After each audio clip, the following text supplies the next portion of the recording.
In the second graph of an exponential, I want to identify the parent function. The parent function to me is the most simple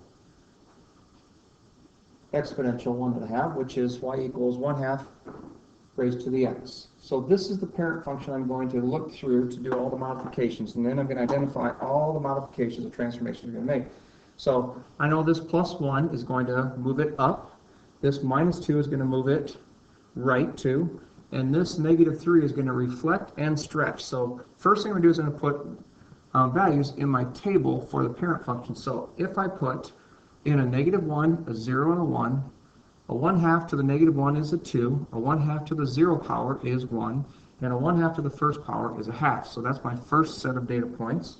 Then I'm going to alter those data points by doing the transformations, or the alterations we're going to make. So when I have an x minus 2, that's grouped up in there, which means it's a transformation on the x's. So now I'm going to transform the x's. It's going to move it 2 to the right, which means add 2 to each of the x's. So I'm going to add 2 to a -1, which is going to make it a 1, add 2 to 0, which makes it a 2, add 2 to 1, which makes it a 3. So now my x values will be 1, 2, 3.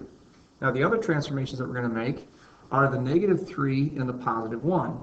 And the order of operations says we have to take all of our y values and multiply them by -3 first. So if I take 2 times -3, it becomes a -6. If I take 1 times -3, it's a -3.